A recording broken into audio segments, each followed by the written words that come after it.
Nah, ini yang disebut dengan mustaqarrah. Mustaqar tadi di Quran surah ke-11 ayat ke-6. Ini yang disebut mustaudaah. Ya, menyebar. Di mana dia tersembunyi itu? Hanya Allah yang tahu. Makanya antum kan beraktivitas kan?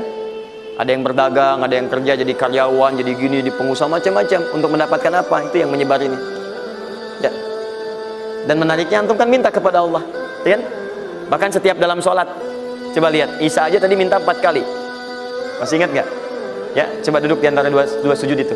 Ya, antum baca apa? Rabbighfirli wajburni apa artinya warzuqni? Minta rizki. Tuh. Antum minta rizki. Antum ke pusat minta tuh pada Allah.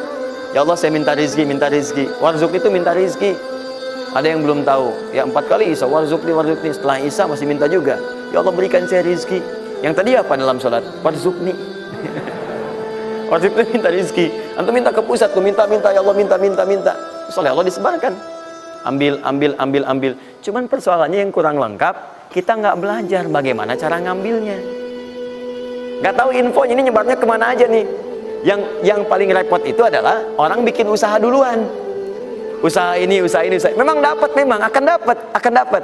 Cuma karena kita nggak tahu cara menyebarnya, maka masanya lebih lambat cara mendapatinya. Dan itu nggak terukur. Nggak terukur dalam konteks apa? Dalam konteks memetakan aktivitas kita. Kadang-kadang, maaf, waktunya sholat masih sibuk nyari ini. Ya, jadi kita nggak bisa bagi kapan sholat, kapan baca Quran, kapan sedekah, kapan tilawah, kapan ngapalin Quran. Coba lihat Abu Bakar As-Siddiq radhiyallahu ta'ala anhu. Itu kan pedagang sukses, pebisnis sukses, hartanya banyak, tapi masih sempat sholat tahajud sampai khatam Quran.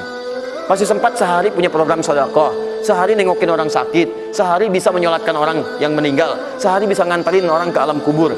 Itu ketika Nabi tanya, siapa malam ini hari ini yang sempurna jamaahnya, ngacung semua. Siapa hari ini sudah sedekah, sebagian turun tangan, Abu Bakar masih angkat. Siapa hari ini yang sudah membaca Al-Quran, beliau angkat. Siapa hari ini yang nengok orang sakit, beliau angkat. Siapa yang hari ini sudah mengantar orang ke jenazah ke kuburan, beliau angkat. Semua yang dikatakan Nabi, beliau angkat tangan. Nah, pertanyaan saya itu bagaimana cara manage aktivitasnya? Karena beliau tahu kunci rezeki itu ada di sini. Kalau nyebarnya ke sini. Maka beliau atur aktivitas ibadah saya ini yang ke sini. Yang rezeki ini yang ini. Atur waktunya kapan mendapatkan yang ini, kapan mendapat yang lain. Yang paling dahsyat ini nanti yang akan kita bahas. Ada rezeki bahkan yang belum dicari, dia sudah datang min haitsu la yahtasib, dari sisi yang tidak dia ketahui. Ya, nanti kita lihat dan kita buktikan dengan ayat.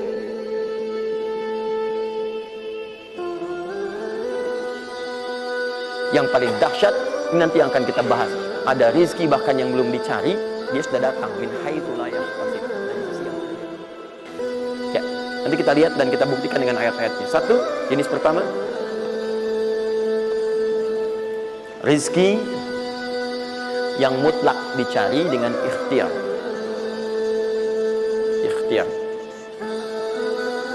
Dalam tanda kurung usaha. Dalilnya Quran surah 53 ayat 39.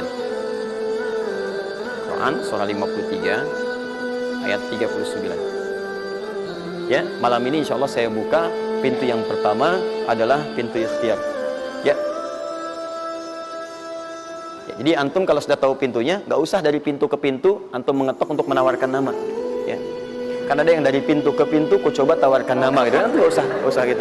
Udah tinggal antum ini kan aja ini. Satu, ikhtiar lewat usaha. Turunannya. Satu, Quran surah kedua ayat 168. Kalau ingin dipercepat, Quran surah kedua ayat 172. Kalau pengen lebih cepat lagi, Quran surah ke-7 ayat 96. Dah sampai sini. Nah, kalau terjadi semacam terlihat ya pelambatan, maka ada teori, jangan dilihat sebagai pelambatan, tapi dilihat sebagai percepatan akumulasi. Ya, akumulasi supaya terkumpul lebih banyak pada saat antum membutuhkan. Nanti kita lihat dalilnya di Quran surah 46 ayat ke-15. Ya, ini wajib hafal ya. Tenang aja, pertemuan kita berikutnya kapan? Masih 1 pekan. Gampang. Masya Allah. Orang 3 hari apa 2 ayat Al-Imran. Masa sepekan antum berapa ayat sih ini? Gampang ini. Ayatnya juga pendek-pendek, insya Allah. Ya. Dan jangan dulu dilihat, catat aja dulu. Kalau antum lihat sekarang, antum nanti udah ini duluan. Catat dulu aja. Sudah? Sudah ya? Baik, ini udah. Nah, sekarang turunannya, kan ini baru intinya. Turunan amalannya. Ini wajib antum kerjakan. 1, di turunan amalannya. Quran surah ke-17 ayat 78 sampai 82. Ini wajib antum kerjakan. Ini Allah katakan wajib antum kerjakan. Kalau ini antum gak usah hafalkan untuk dites. Ini gak akan dites, insya Allah. Tapi antum wajib amalkan saat nanti menunaikan ibadahnya. Baca ayat ini. Ya, dites oleh kita sih enggak. Cuman saat antum kerjakan mesti hafal ini saat ibadahnya. Ya. Karena antum akan baca dalam sholat. Ya. Sama aja dong. Terus kan? Terus. Quran surah ke-73 ayat 1 sampai 20. Tidak akan muncul di ujian. Insyaallah. Dan teruskan. Quran surah ke-15 ayat 9. Dan Quran surah ke-54 ayat ke-17. 1 ayat saja. Mau 1 ayat, mau 4 ayat? 4 ya, boleh ya? 4 ayat ya, boleh ya? Ayat 17, ayat 22, ayat 32, ayat 40. 4 ayat. Insya Allah saya bermohon kepada Allah 4 ayat ini bunyinya sama supaya memudahkan hafalan antum.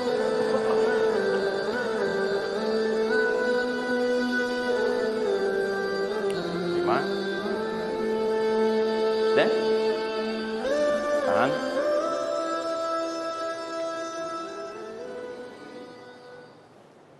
Sudah? 5. Amalkan yang Quran surah ke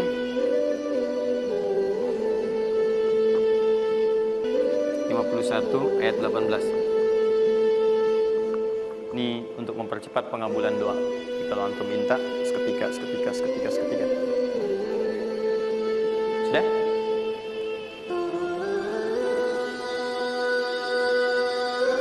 Mau saya kasih bonus gak?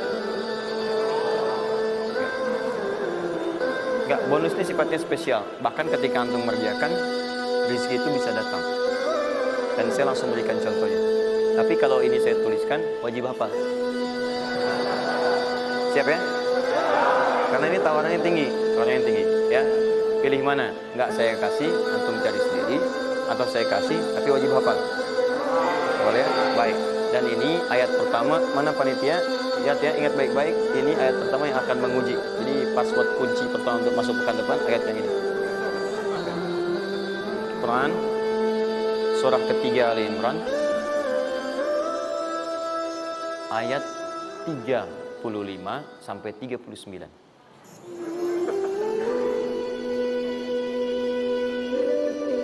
Gampang ya?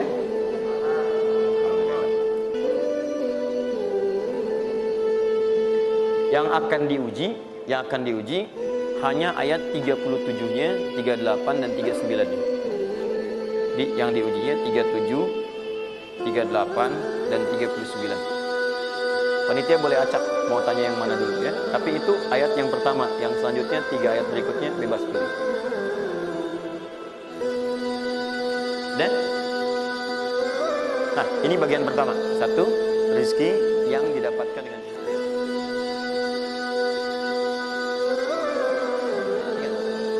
langsung menamai ibadah ini dengan ibadah yang sifatnya bisa menambah rezeki. Cuman kadang orang nggak sadar, taunya diambil. Tapi kalau pengertian secara bahasanya sebetulnya bukan berkurang, nambah malah. Nambah. Cuman orang tuh nggak sadar ketika dia mau ditambah rezekinya, dia malah nggak mau. Karena merasanya diambil, dikurangi. Nanti kita akan lihat.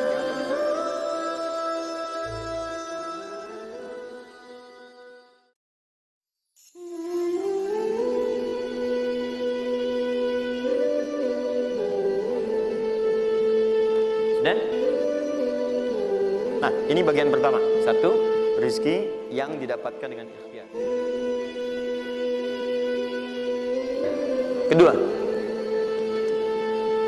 rizki yang didapatkan dengan bersyukur.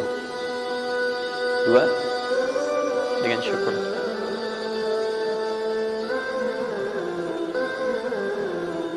Dalilnya Quran surah ke-14 ayat 7. Quran surah 14 ayat 7.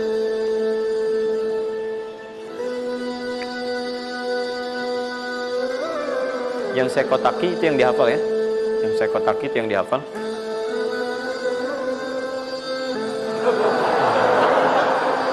Ya. Nah, ini inti ayatnya. Saya serius, ini inti. Ini harus ada. Karena ini saya sering katakan ketika Anda menghafalkan, itu spirit ayatnya ada dalam jiwa kita. Kalau bisa udah otomatis gitu. Udah otomatis. Jadi begitu antum mengerjakan itu, antum ingat. Dan ketika antum berniaga pun, antum ingat. Jadi kalau antum sedang misalnya usaha apa, ada sholat tuh, antum refleks sholat. Karena tahu dengan sholat itu rezeki bertambah, bukan berkurang. Jelas ya? Nah, terus kan? Ini Quran surah 14 ayat 7. Saya naikkan ke atas ya. Turunannya Quran surah ke-9 ayat 103. Saya urutkan berdasarkan amalan. Dan Quran surah 9 ayat ke-60.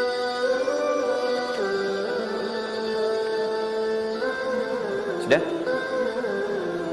Ingat, bahkan Allah langsung menamai ibadah ini dengan ibadah yang sifatnya bisa menambah rezeki. Cuman kadang orang nggak sadar, taunya diambil. Tapi kalau pengertian secara bahasanya sebetulnya bukan berkurang, nambah malah.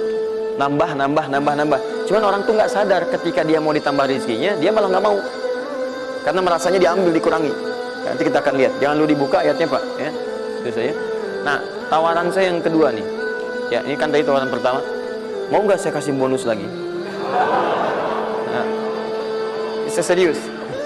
Ketika Anda kerjakan, penambahannya langsung minimal 700 kali lipat nilainya. Mau? Alhamdulillah. Sama, ini 3, ini pun harus 3. Ya. Quran surah kedua ayat 261 sampai 263. Nah, ini saya kotakin.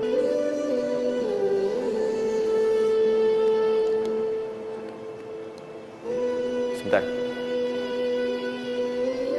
Quran surah kedua ayat 261 sampai 263. Saya mohon izin ya, saya lihat dulu. Supaya nggak online maksud saya. Pokoknya Anda online ada masalah dengan saya nanti. Nanti saya kasih di akhir, rumus cepat menghafalkan. Sudah?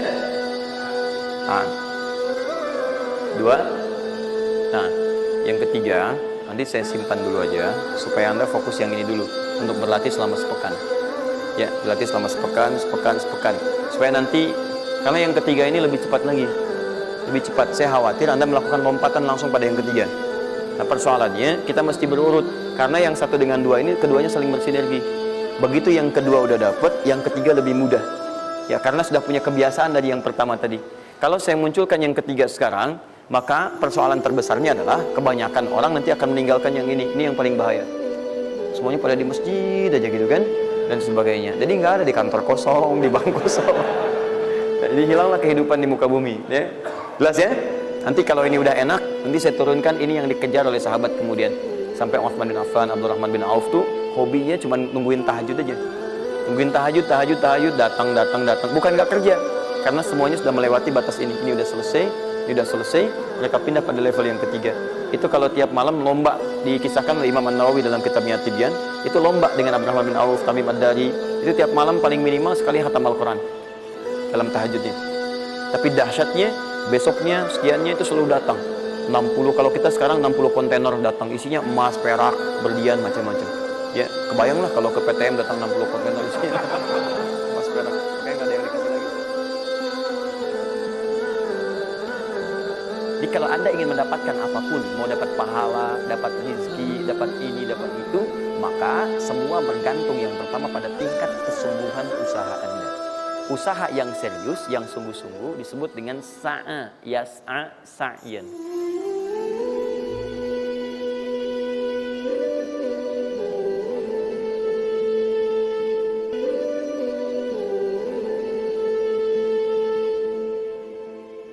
itu kalau tiap malam lomba, dikisahkan oleh Imam An-Nawawi dalam kitabnya Tibyan, itu lomba dengan Abdurrahman bin Auf, Tamim Ad-Dari, itu tiap malam paling minimal sekali khatam Al-Quran dalam tahajudnya. Tapi dahsyatnya, besoknya sekiannya itu selalu datang 60, kalau kita sekarang 60 kontainer datang, isinya emas, perak, berlian, macam-macam. Ya, kebayanglah kalau ke PTM datang 60 kontainer isinya emas, perak. Makanya nggak ada yang dikasih lagi sekarang.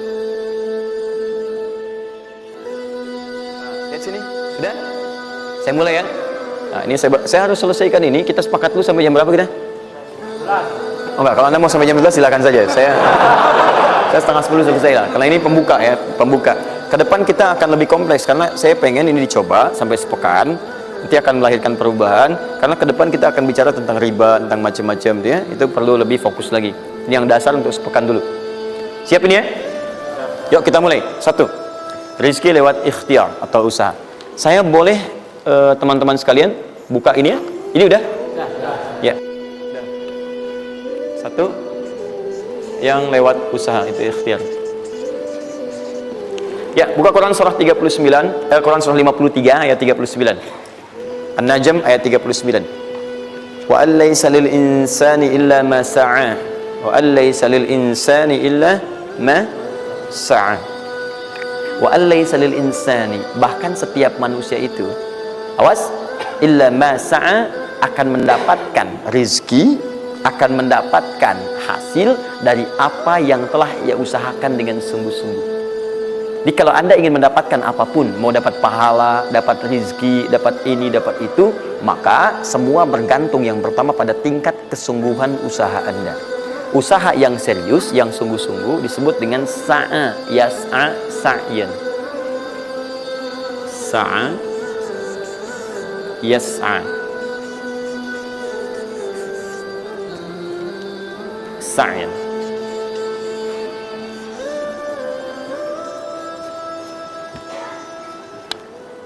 Ini sa'a, yas'a, sa'yan tidak disebutkan dalam bahasa Arab kecuali menunjuk satu usaha yang sangat serius, sungguh-sungguh.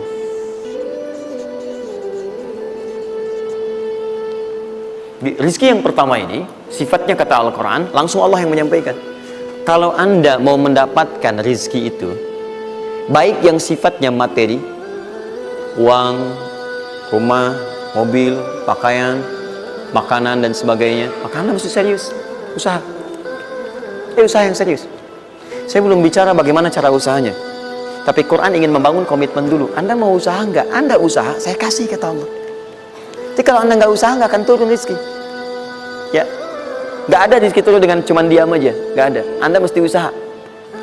Saat saya berada di Mesir, ada 2 mahasiswa itu saling, mereka paham Quran. Mereka diskusi ingin membuktikan kebenaran Quran. Yang satu cara berpikirnya benar, yang satu keliru. Yang satu berkata, Allah kan sudah jamin rezeki kita akan diberikan, ya kan? Sampai kita wafat sempurna rezeki. Jadi nggak nyari pun pasti dikasih. Cara berpikirnya seperti itu. Ini yang dipakai oleh orang liberal sekarang. Nah, maksudnya logika semacam ini. Yang satu lagi berkata, memang Allah kasih, cuman kita mesti usaha. Dia sebutkan beberapa ayatnya. Yang satu bertahan dengan pendapatnya, dia ingin buktikan, saya masuk nanti ke masjid. Kalau di Timur Tengah itu suka ada zawiyah, tempat-tempat khusus untuk ibadah. Dia masuk ke dalamnya, sembunyi di belakang meja. Nah, di masjid itu suka ada muhsinin, para donatur, yang itikaf kasih makan, kasih makan. Hari pertama semua dikasih, dia tidak, karena ngumpet. Karena perjanjiannya nggak boleh ada usaha apapun. Hari kedua dia masih ngumpet, nggak dikasih, semua dikasih yang ada. Hari ketiga sudah lapar sekali, sudah nggak tahan. Begitu udah dikasihkan, yang muhsinnya tanya, hal min akhar, ada lagi yang lain nggak? DKM jawab karena nggak tahu, kan ngumpet. Nggak ada yang lain. Baik, kalau gitu saya kasih ke tempat lain. Karena beranjak mendengar suara itu, dia langsung kasih kode dengan bertahan. Kaget kan DKM. Begitu dibuka, ada orang ngumpet di belakang meja, sudah kelaparan. Akhirnya dia ada orang satu lagi di sini, langsung dikasih bagiannya sampai dengan 3 bungkus. Begitu dikasihkan itu, teman yang kedua tadi yang mengatakan mesti ada usaha, langsung mengejar pada teman yang bersembunyi. Dan dia katakan, kan saya bilang dari awal, rezeki itu mesti dicari, walaupun dengan sama. Saya juga sama, Ustadz pemateri misalnya kan, begitu kehausan ya, kan? Nah, misal panitia datang, macam-macam lah. Misal. Enggak, itu contoh. Saya nggak biasa ceramah sambil minum. Ya.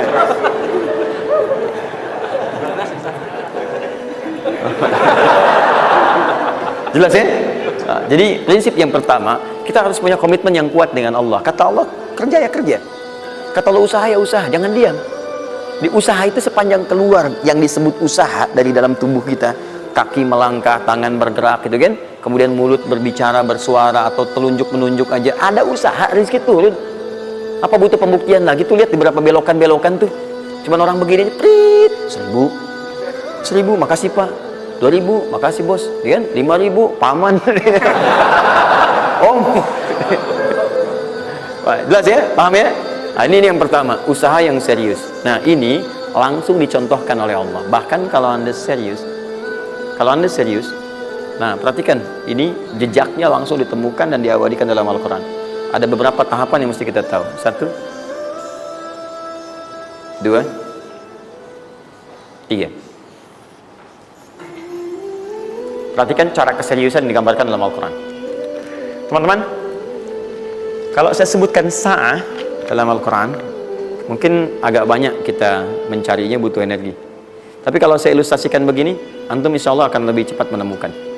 Kalau kita haji atau umrah, kemudian ada ritual setelah tawaf, namanya apa? Sa'i. Apa itu sa'i? Tuh kan, lari-lari kecil. Kalau lari-lari besar, maraton. Kan sudah saya tuliskan di atas. Sa'i itu kan dari sini tulisannya. Ya, dari mana sa'i itu? Safa ke Marwah. Ya, buka Quran surah kedua ayat 158, paling kiri di pertengahan. Innas safa wal marwata min sya'airillah faman hajjal baita aw i'tamara fala junaha alaihi ay yatawafa bihima man tatawwa khairan innallaha syakirun alim. Lihat sini, ibadah ini kenapa dinamakan dengan sa'i? Dan sementara orang sekarang agak kurang tepat menerjemahkan dengan lari-lari kecil. Dalam bahasa Arab lari kecil bukan sa'i. Dalam bahasa Arab lari-lari kecil itu bukan sa'i. Ingat baik-baik kalimat ini. Kenapa dinamakan dengan sa'i? Karena di tempat ini pernah ada satu sosok yang sangat bersungguh-sungguh untuk berusaha, sangat serius untuk mendapatkan rizki dari Allah Subhanahu wa ta'ala.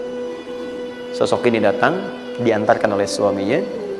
Kemudian ketika diantarkan, ternyata ini yang paling menarik. Ini yang saya berikan 3 panah ini.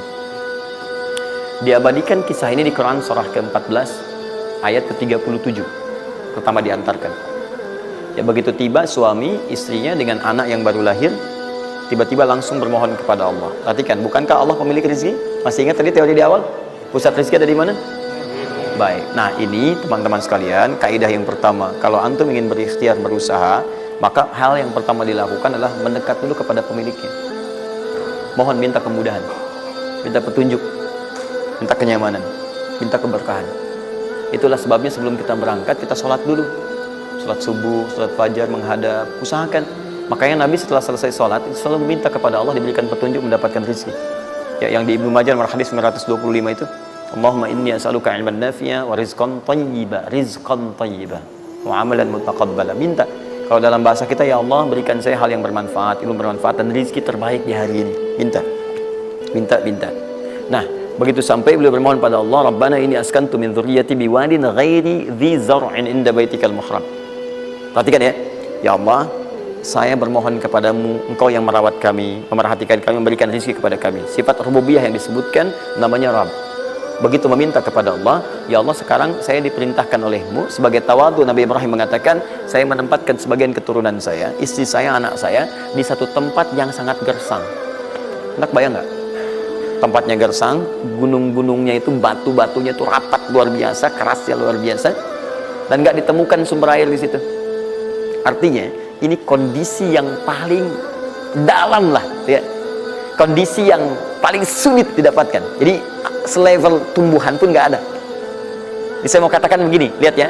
Anda pergi ke satu tempat, Anda berusaha tuh masih ada, Google-nya ada, bangunannya ada, kendaraan ada, modal ada, tinggal kelihatan semuanya jadi aktiva semua tuh. Tinggal kita olah aja. Ada orang yang pernah mendatangi tempat yang semuanya nggak ada bahan-bahannya. Bayang ya? Kosong. Tuh, saya pernah satu kali waktu ada krisis itu beberapa ke belakang, itu semua showroom macam-macam itu pada jatuh. Dan saya diundang ke Hyundai untuk ngasih motivasi, ngasih training. Pertama kali saya dibawa itu, teman-teman sekalian, saya dibawa ke showroom mereka, selapangan tuh, isinya mobil semua. Mobil, apa perkataan pertamanya? Kata manajernya, Ustaz, itu biasanya kami kosong nih. Sekarang banyak seperti ini katanya. Mohon nanti diberikan gambaran seperti apa kami mesti semangat macam-macam. Saya bilang, Pak, Bapak itu luar biasa ya. Tahu nggak Pak? Orang yang pertama kali menemukan mobil, jangankan mobil begininya, bahannya aja susah nyarinya. Masuk kemudian ke showroom aja nggak ada. Di belakang rumahnya cuma otak-atik cari bahan macam-macam, jadi yang sederhana. Ya dari situ aja jadi mobil. Bapak sekarang udah ada mobilnya, tinggal dipasarin aja. Nah sekarang banyak orang banyak mengeluh. Nabi Ibrahim dulu cuma bawa istrinya ke tempat yang gersang luar biasa, nggak ada potensi apa-apa, materinya kosong, itu gersang, tumbuhan nggak tumbuh. Apa yang terjadi begitu sampai di situ? Satu kalimat ketika meninggalkan Ibrahim istrinya Sayyidah Hajar dengan anaknya Ismail alaihissalam, maka pertanyaan pertama dalam satu riwayat, ahadza min amrillah, apakah semua ini ketetapan Allah? Maka dijawab bala. Perhatikan prinsipnya, selama ini ketetapan Allah, maka Allah tidak akan menyia-nyiakan saya. Dan rizki telah Allah tetapkan kepada kita, maka Allah tidak akan pernah menyia-nyiakan kita. Paham ya? Jadi kalau Anda ditempatkan di kondisi apapun, bahkan mulai belum bekerja, baru lulus kuliah, bahkan mulai baru membuat satu bisnis misalnya, atau macam-macam halnya, ingat, ada yang lebih buruk kondisinya daripada Anda, yang semua bahannya bahkan belum didapatkan. Dan dia yakin dengan Allah, sepanjang Anda punya Allah, maka semua akan mudah bagi Anda. Ini prinsip yang pertama. Jelas ya? Nah, kalau sudah paham sampai sini, belum berhenti karena ada komitmen untuk usaha. Apa usahanya? Maka Ismail menangis satu saat dan Allah tetapkan ASInya nggak keluar dari ibunya.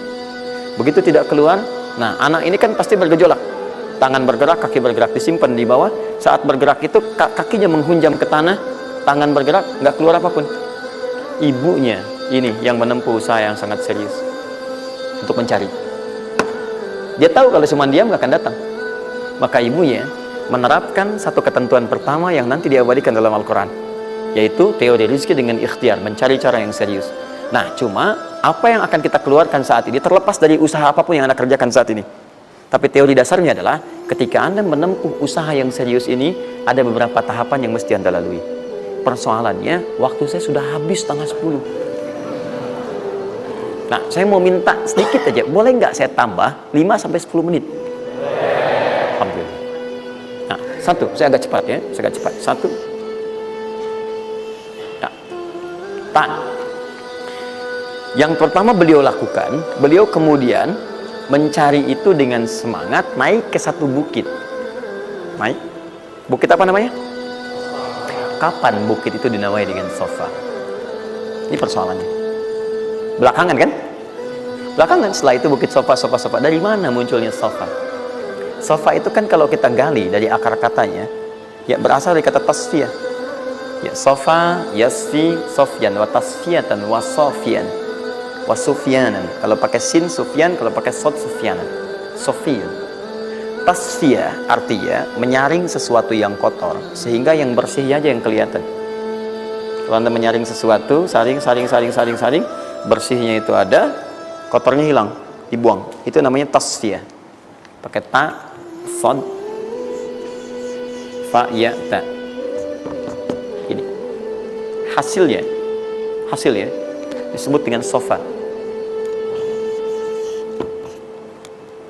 Orangnya disebut dengan sofi atau sufi, perempuannya disebut dengan sofia. Jadi kalau ada yang namanya misalnya sufi atau sofia, ini orang yang mampu menyaring segala yang kotor dalam dirinya sehingga yang keluarnya yang baik-baik aja. Kalau bicara ada yang provokasi, mau ngucapan yang kotor dia tahan, keluarnya yang baik.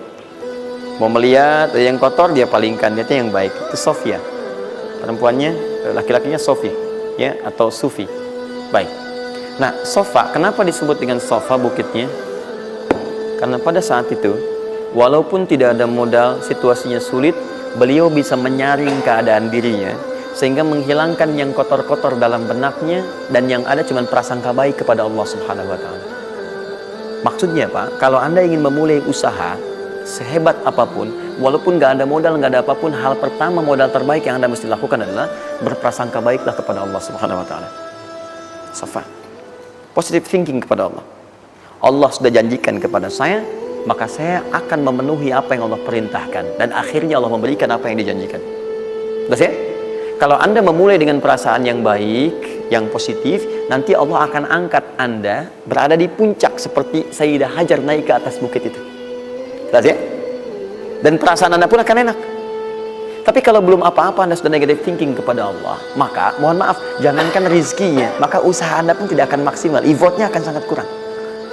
Anda baru mau ke kantor, terus tiba-tiba melihat mendung, ya, terus orang udah mulai macet, terus negatif muncul di situ, ya, mendung, macet.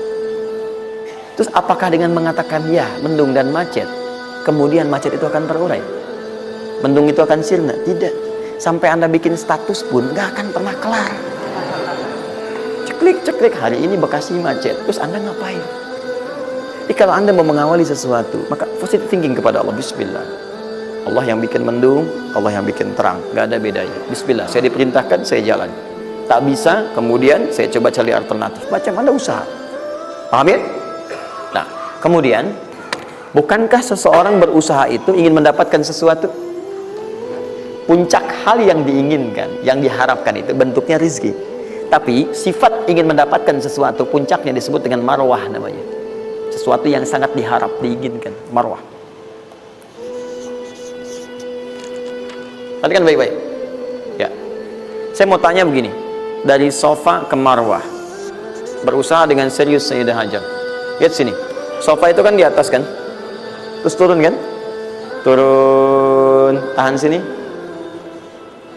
Begitu ke sini, melihat ada peluang di sini, terlihat seperti ada oase, maka dipercepat jalannya. Makanya di sini sekarang ada tanda lampu hijau. Ya, begitu nyampe sini untuk laki-laki lari-lari kecil, perempuan jalan cepat. Ini karena ibadah yang disebut dengan sa'i sering diartikan dengan lari-lari kecil. Ini berlari ini teman-teman, jalan cepat ibu. Ini sesungguhnya awalnya ini melihat di sini seperti peluang ada oase di sini di Marwah, banyak air, maka dipercepat jalannya. Sampai di batas ini ragu lagi. Betul nggak ya? Apa cuma fata morgana? Tapi yang paling dahsyat adalah dia memastikan dengan ikhtiarnya. Saya mesti pastikan dulu, jangan menduga-duga. Dikejar sampai ke atas. Begitu kepastiannya tidak ada sama sekali. Ternyata fata morgana saja. Dari sini balik lagi, mungkin di sini ada. Ya, balik lagi ke tempat tadi, balik dilihat sini kayak ada betul di sini. Balik nyampe sini fata morgana. Bola balik, bola balik, bola balik sampai dengan 7 kali. Ya, dari sini ke sini 1. Sini ke sini 2, ini 3, 4, 5, 6, 7. Ingat, sofa selalu genap, marwah selalu ganjil. Kalau Anda umrah, kemudian tiba-tiba Anda merasa berakhir selesai, tapi posisi Anda di sofa, kemungkinan cuma 2. Kalau bukan Anda kurang, baru 6 kali, atau Anda terlampau soleh 8 kali. Pasti di sini. Nah, apa hikmahnya? Proses ini disebut dengan sa'i. Perhatikan baik-baik. Tahan, fokus. Ketika Anda berusaha teman-teman, maka mulailah dengan berpositive thinking kepada Allah. Tapi ingat, usaha Anda tidak akan selamanya ada di atas. Mungkin suatu saat akan turun, kan? Mungkin Anda ada di puncak, mungkin suatu saat Anda turun, mungkin kadang ada di puncak, kadang stabil aja. Tapi kalau Anda melihat peluang, cepat kejar selama peluang itu baik. Itulah yang dimaksud dengan kompetisi yang sehat. Ada paten kejar, ada tender, ikut tender dengan cara yang baik, cara yang normal, ikut. Kalaupun bukan rezeki Anda, nggak ada masalah. Dan jangan pernah macam-macam lah. Saya dah Hajar kan nggak pernah nyogok sama malaikat. Malaikat cepat sini dah gitu. Saya kan di sini Nabi gitu ya. Kau minta apa saya kasih, kan nggak pernah. Ya biasa aja bolak-balik. Ya walaupun mungkin ketika Anda kejar itu bukan bagian Anda, mungkin cuma fata morgana, nggak ada masalah. Saya kasih rahasia besarnya. Sepanjang Anda betul-betul ikhtiar dilakukan karena Allah, maka perhatikan baik-baik. Kadang-kadang Allah seakan menunda apa yang menjadi hak Anda, bukan ingin menunda dan membiarkan Anda tidak mendapatkan sesuatu, tapi ingin memberikan semua nikmat secara sempurna. Karena di atas itu ada nikmat pahala, ada nikmat doa, ada nikmat istighfar, ada nikmat usaha, dan nikmat hasil yang tiada terputus. Tidak terputus. Lihat sini. Kalau antum sehari berusaha nggak dapat apa-apa, memang mohon maaf hasilnya belum dapat diraih, belum dilihat tuh. Tapi bukankah pada saat itu doa antum akan bertambah? Bukankah malamnya salatnya nambah? Tahajud? Bukankah di situ kadang-kadang kita istighfar, ya Allah? Teman-teman, bukankah istighfar menggugurkan dosa? Bukankah berdoa menambah harapan, mengakumulasikan sesuatu? Bukankah tahajud menambah pahala lagi? Kadang-kadang yang diinginkan oleh Allah pertama kali bukan dunia dulu. Ketika Allah mencintai seorang hamba, dia akan berikan pahala akhirat dulu. Karena dunia itu sifatnya sementara. Hei fulan, kamu kemana aja? Kemarin kamu jauh dari saya, baru sekarang kamu pikir dekat dengan saya. Saya nggak pengen kasih dunia dulu, dunia itu kecil. Kalaupun di seekor sayap samuk sebelahnya, sebelah sayap nyamuk ada dunia, itu ada nilainya. Saya kasih buat kamu deh, nggak ada nilainya. Ya, karena itu saya ingin kamu akhirat sempurna dulu. Saya ampuni dulu dosa-dosa kamu yang kemarin. Begitu sudah diampuni, hari kedua istighfar lagi diampuni, saya kasih pahala yang banyak. Begitu pahala udah dapat, dosa udah diampuni, baru dunia diakumulasikan. Karena hukum dunia itu, kalau antum usaha akan terus diberikan. Jadi nggak ada yang nggak dikasih. Jadi kalau antum sehari bekerja ini, kelihatannya nggak dapat apa-apa. Bukan nggak dapat apa-apa, disimpan untuk diakumulasikan. Nanti dosa antum tuh udah hilang, amalan udah banyak, antum dapat banyak. Kadang-kadang nggak sadar kalau saat dapat banyak itu sebetulnya itu hasil usaha antum sebelumnya.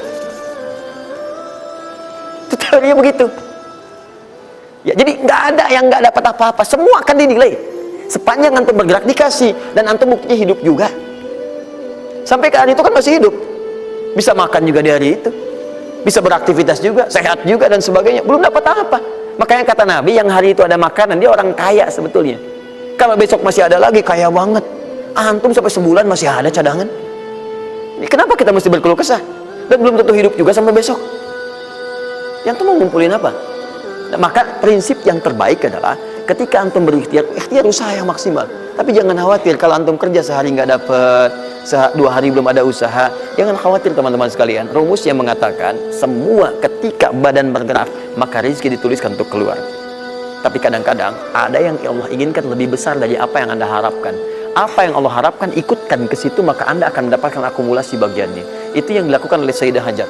Begitu beliau kemudian naik ke Marwah, nggak dapat, naik ke Safa, nggak dapat. Apa pernah tertuliskan dalam riwayat sedikit aja Sayyidah Hajar mengeluh? Tunjukkan kepada saya kitab mana yang pernah menunjukkan riwayat ketika bolak-balik itu kemudian Sayyidah Hajar berkata, ya Allah, saya kan istri Nabi, saya kesini memenuhi perintahmu, ya Allah, ini udah capek, kenapa belum turun juga? Pernah nggak? Kedua, ketiga, keempat, kelima, sampai ke yang ketujuh. Begitu sampai di Marwah, baru kemudian diakumulasikanlah itu. Apa yang terjadi? Ibunya yang usaha bolak-balik, akhirnya keluar dari mana? Anaknya, kakinya kemudian menghentak lagi, tiba-tiba keluar air dari situ. Pertanyaan saya, ibu yang lebih tahu di belakang, kan kalau anak itu sedang haus, pasti tangan kakinya bergerak kan? Kenapa saat pertama disimpan bergerak, airnya keluar? Sudah 7 kali bolak-balik, baru air keluar. Silakan lihat riwayatnya. Pada hentakan itu, ketika 7 kali ibunya bolak-balik, malaikat mengepakkan sayapnya. Itu yang menghantam air dan keluar air. Malaikat yang ditugaskan Allah memberikan rezeki namanya Mikail. Itu ada di Quran surah kedua ayat ke-98. Ya, man kana aduwwan lillahi wa malaikati wa rusuli wa jibril wa mikail. Mikail. Di antara tugas Mikail oleh Allah ditugaskan untuk memberikan rezeki. Yang paling menarik, perhatikan baik-baik. Begitu airnya keluar, ibunya sedang di Marwah, sedang berdoa nih. Makanya kalau sa'i di sofa ngadep ke kiblat berdoa dulu, ke Marwah ngadep ke kiblat berdoa dulu. Begitu sedang berdoa, nyampe ke Marwah yang ke-7, anaknya lebih kencang menangisnya. Ibunya mendengar suara nggak biasa, dikejar ke sini. Begitu kejar ada air. Apa kata ibunya? Lihat kalimatnya. Zam, zam, zam, zam. Ibunya tidak mengatakan ijma, tapi zam, zam, zam, zam. Zam itu artinya kumpul jangan berhenti, kumpul jangan berhenti, kumpul jangan berhenti. Sampai sekarang air itu tidak pernah berhenti. Perhatikan bagaimana akumulasi pekerjaan seorang ibu yang sangat serius menghasilkan rezeki bukan hanya untuk dirinya, untuk anaknya, cucunya, cicitnya, dan berganti generasi sampai kita sekarang. Kita aja ke zaman Nabi Muhammad, itu teman-teman sudah lewat 15 abad. Nabi Muhammad ke Nabi Ismail 29 generasi. Satu generasi bisa ribuan tahun. Nabi Muhammad ke Nabi Musa aja 2000 tahun, ke Nabi Isa 600 tahun. Sekarang ke Nabi Ismail 29 generasi. Muhammad bin Abdullah bin Abdul Muttalib bin Hashim bin Abdul Manaf bin Qusay bin Murrah bin Kilab bin Ka'ab bin Ghalib bin Fihir bin Malik bin Nadar bin Kinana bin Khuzaimah bin Mulika bin Ilyas alaihissalam bin Nizar bin Mudar bin Ma'ad bin Adnan bin Adi bin Adri, ya, bin Muqawwam bin Nahur bin Tari bin Ya'rub bin Yasub bin Nabit bin Ismail alaihissalam. 29 generasi. Yang bisa mengulang 29 ini saya bebaskan paspornya untuk menghafal Quran di pekan depan. Silakan. Boleh, silakan. Tapi kalau salah satu tambah 1 ayat. Jelas? Terakumulasi. Maka boleh jadi kita berusaha bekerja, sehari belum dapat, 2 hari dagang belum dapat, tenang. Begitu antum 3 hari, tiba-tiba dagangan diborong habis. itu sebetulnya usaha antum yang sebelumnya. Tapi antum dapat bonus ampunan dosa, pahala, macam-macam. Maka jangan mengeluh. Dan jangan pernah antum sekali-kali, awas ya, awas, mengeluarkan kata-kata yang seakan-akan Allah menghentikan rezeki antum. Maka disitulah kesulitan paling sulit akan antum awali. Ya Allah, apa engkau nggak sayang dengan saya? Saya perlu usaha apa lagi? Kenapa belum diberikan juga? Dan sebagainya. Itu kadang-kadang membuat seseorang kalau sudah kehilangan arah seperti itu sampai meninggalkan agamanya. Itu yang paling fatal. Paham ya? Keluarkan. Tidak usah mikir, nggak usah macam-macam. Dah, 2,5% keluarkan. Itu 2,5% itu paling minimal. Kalau mau 5% keluarkan. Ingat rumusnya, kenapa disebut zakat? Di antara makna zakat itu adalah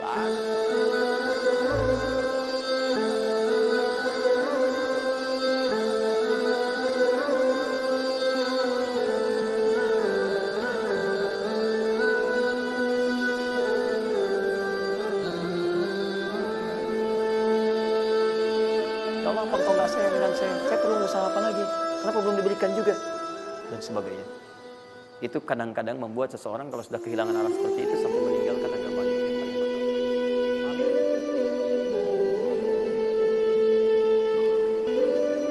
Quran surah ke-14 ayat 7. Nah, tadi Quran surah ke-9 ayat 100 berapa tadi? 3. Quran surah 9 ayat berapa tadi? 60. Yang bonusnya jangan lupa masih di dalam kotak.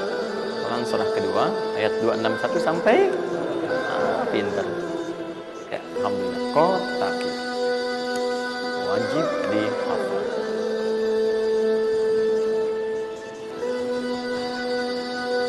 Maksud saya di akhir pasti ada yang foto. Saat foto itu kalimat ini harus muncul. Jangan di capture, jangan di crop, jangan di crop. Fokus.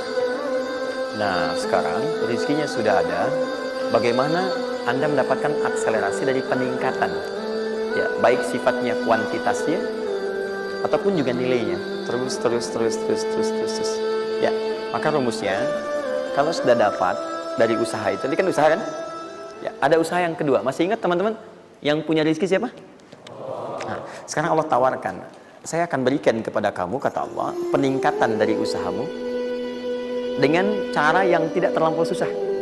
Kamu gak perlu kerja ini lagi, itu lagi, dan sebagainya. Tapi kamu tinggal mengimbangi saja. Kamu kerja, kamu amalkan juga yang ini. Apa amalan itu? Syukur. Perhatikan langsung redaksi dari Allah. Saya tidak akan menambah, mengurangi.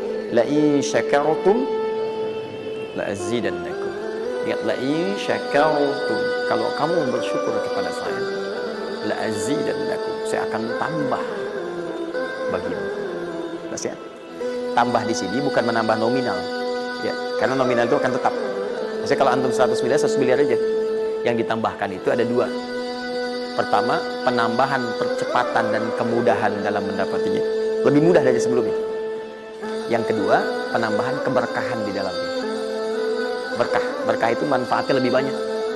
Yang tadinya 50.000 jadi cepat habis, sekarang tuh banyak manfaatnya. Ya, kepake gitu. Jadi kalau dulu tuh semua pengen dibeli, dapat 5 juta juga, cuma semua pengen dibeli baju, dibeli gitu kan? Ya, ini dibeli, lihat orang beli ini, pengen beli itu. Tapi setelah antum kerjakan ini, itu asasnya asas manfaat. Kepake nggak? Manfaat nggak? Kalau manfaat itu saya dapatkan, kalau tidak mungkin hak orang lain yang Allah titipkan lewat saya. Jelas ya? Nah, sekarang lihat. Bagaimana cara bersyukur itu? Cara bersyukur itu ada dua.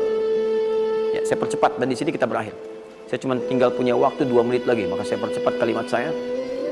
1. Cara bersyukur itu, 1, keluarkan dari harta itu bagian zakatnya kalau sudah memenuhi unsur zakatnya. Keluarkan dari bagian harta yang didapatkan. Kalau antum bekerja dapat gaji, dapat macam-macam, masuk nisabnya, muncul haulnya, kaidah pertama keluarkan. Dah, keluarkan. Tidak usah mikir, nggak usah macam-macam. Dah, 2,5% keluarkan. Itu 2,5% itu paling minimal. Kalau mau 5% keluarkan. Ingat rumusnya, kenapa disebut zakat? Di antara makna zakat itu adalah annama, sesuatu yang berkembang, nambah. Ya. Zakat itu ada at-tahara, ya, an-numu, ya, sesuatu yang berkembang. Di dalam bahasa Arab sekarang investasi disebut dengan annama wal istifmar, sesuatu yang diinvestasikan. Jadi ketika Anda zakat sebenarnya bukan mengurangi harta, menginvestasikan harta untuk ditambah. Minimal 10 kali lipat dari sebelumnya. 10 kali lipat. Jadi kalau Anda misalnya keluar zakat, taruhlah misalnya 25 juta ya, Anda dapatkan. Terus 2,5% diambil dari situ berapa? 2,25 ya, 2 juta 2,5. Anda keluarkan tuh. Maka Anda pada hakikatnya sedang melipat gandakan harta Anda 10 kali lipat dari sebelumnya.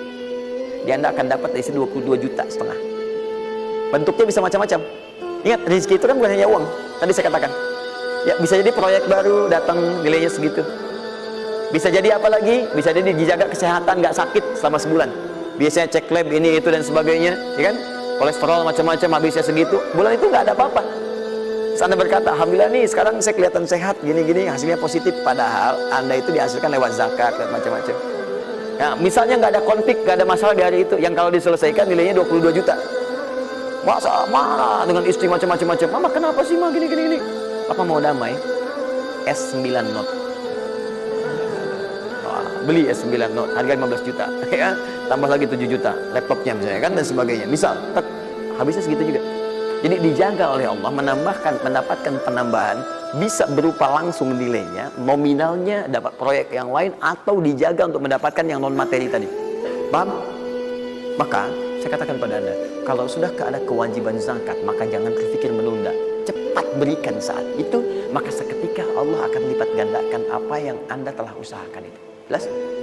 Jadi yang pertama, kalau sudah ada kewajiban zakat, cepat ambil. Bahkan, nah ini saya mau ambil komitmen. Saya mau ambil komitmen. Siap mengikuti ini? Siap berkomitmen insya Allah? Bahkan Allah langsung meminta kepada yang punya otoritas atau juga teman-teman di sampingnya untuk saling mengingatkan. Bahkan kalau punya otoritas langsung ambil. Saking inginnya Allah harta orang itu tuh terus bertambah. Maka turunlah Quran surah 9 ayat 103. Khudh min amwalihim shadaqah tutahhiruhum wa tuzakkihim biha. Muhammad, kalau dia lupa atau yang lain, ambil aja deh. Ambil aja. Ambil dari harta dia itu kalau sudah mencapai nasabnya. Nisabnya sudah ada, haulnya sudah sampai, ambil. Apa tujuannya? Sedekah. Perhatikan, zakat disebut dengan sedekah. Sedangkan sedekah tidak disebutkan dalam kamus bahasa kecuali kullu ma'rufin sedekah. Semua yang baik-baik disebut dengan sedekah. Kata Allah, saya ambil itu bukan ingin mengurangi kamu, tapi ingin membuat kebaikan untukmu. Apa kebaikannya ya Allah? Wa tuzakkihim. Tuzakki dari kata zakah yang punya arti dua tadi, menyucikan jiwa, plus yang kedua menambah apa yang telah kamu dapatkan itu. Jadi kamu tuh jangan nanti kotor hati kamu karena terlampau banyak ini, fokusnya ke situ banyak tapi kamu nggak pakai. Maka saya biarkan kamu dengan mengeluarkan zakat itu supaya bersih hatimu, punya nilai berbagi dan tidak terlalu bergantung kepada harta dunia yang kamu akan tinggalkan kelak. Dan yang paling dahsyat, kalau kamu kerjakan, saya tambah kemudian kualitasnya, saya tambah keberkahannya, bahkan saya permudah untuk mendapatkannya. Lihat sampai sini. Bonus yang ini, nah peningkatannya lebih dari yang pertama, 700 kali lipat. Ini minimal 700 kali lipat. Apa itu secara singkat? Infak.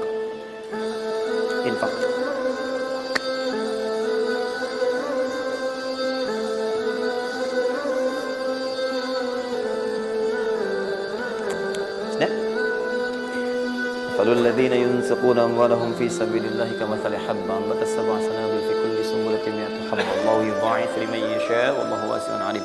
Sampai ke ayat 263 sampai ke qaulun ma'ruf, ya, dan seterusnya. Lihat sini. Allah tawarkan satu amalan yang dengan ini bisa melipat gandakan sampai 700 kali. Ya, ada yang sifatnya pahala, ada yang lain-lain dan sebagainya. Ya, sederhana. Kalau Anda mau infak, mathalul ladzina yunfiquna amwalahum fi sabilillah.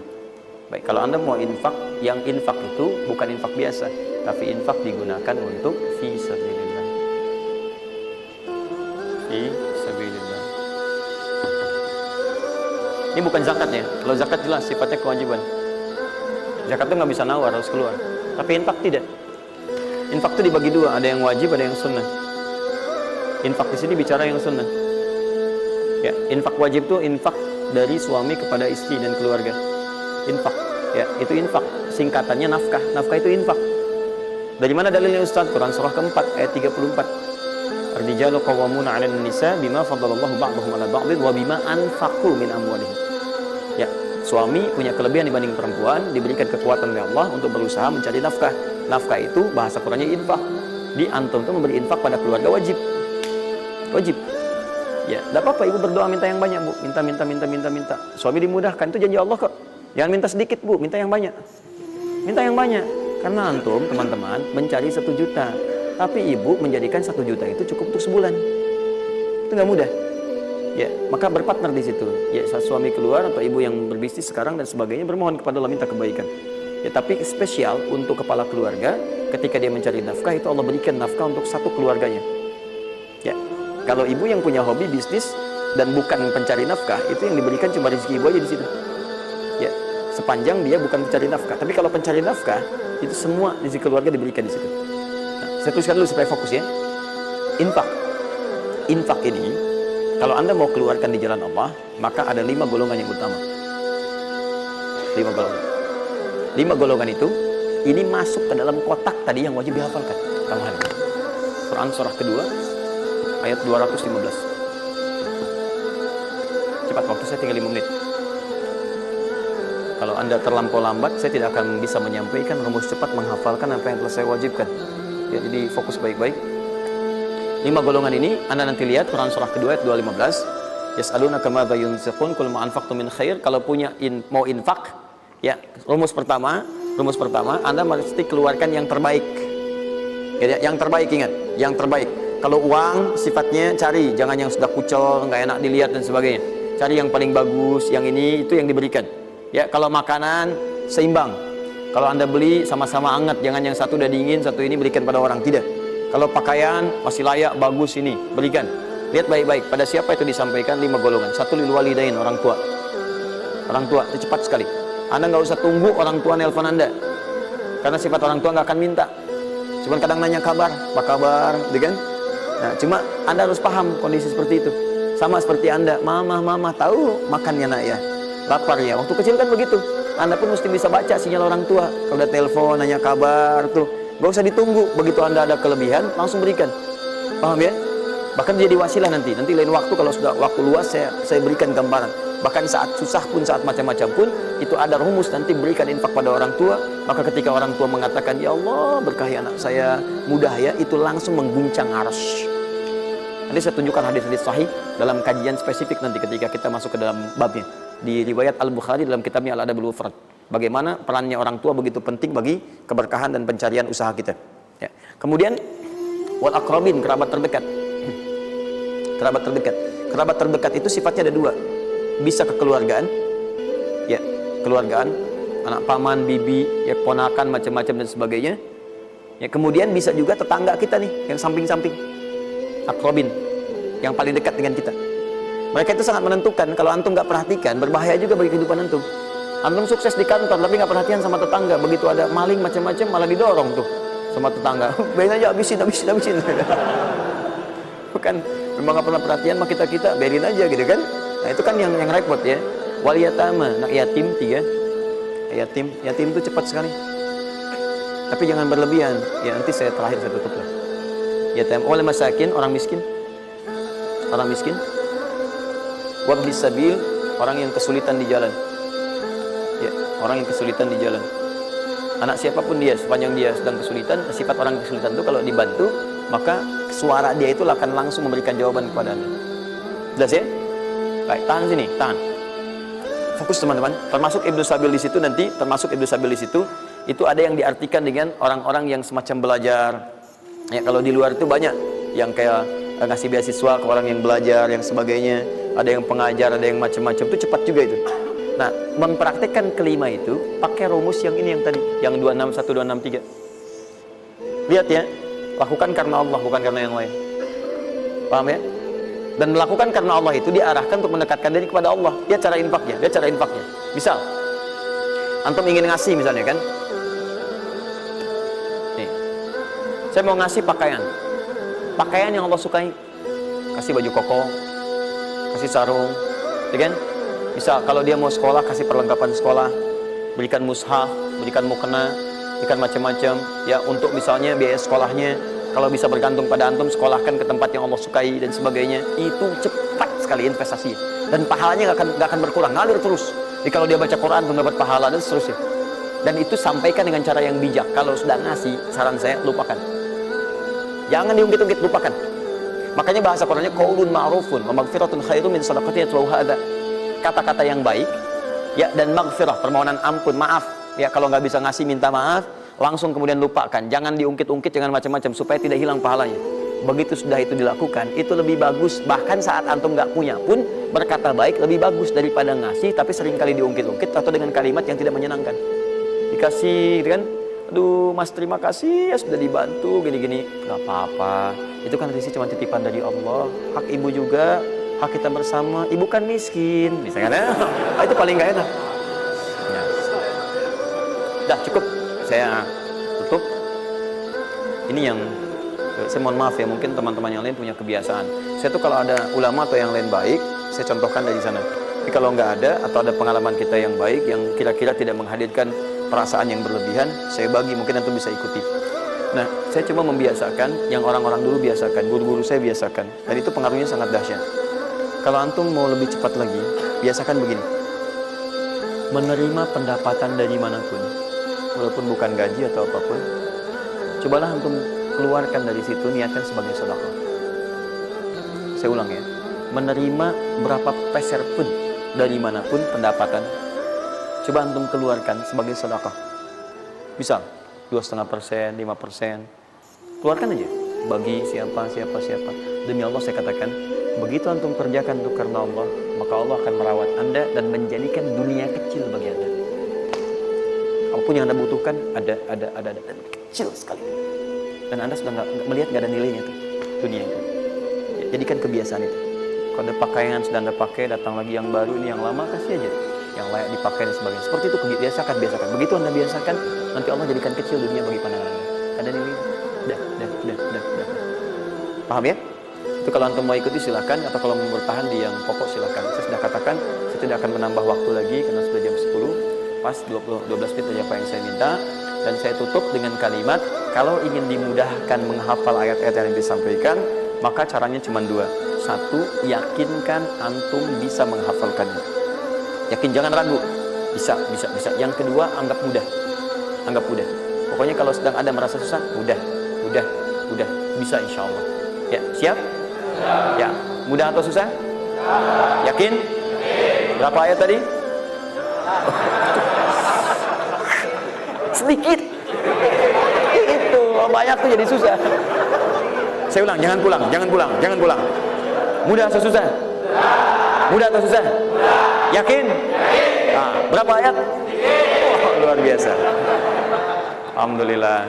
Baik teman-teman, saya kira cukup hari ini. Ini kita pembuka. Jangan khawatir, sekali lagi anda yang tertinggal sudah saya siapkan. Ini ada 3 lembar. Insya Allah jadi panduan kita, bahkan jadi buku insya Allah. Ya. Kapan diberikan ini? Luar biasa. Baik ya. Subhanakallahumma bihamdika asyhadu an la ilaha illa anta astaghfiruka wa atubu ilaik. Wa akhiru da'wana alhamdulillahirabbil alamin. Wa'afu minkum. Pintu masjid ini hanya ada 3. 1, 2, 3. Dan pekan depan pintu itu hanya dibuka dengan ayat-ayat Quran. Assalamualaikum warahmatullahi wabarakatuh.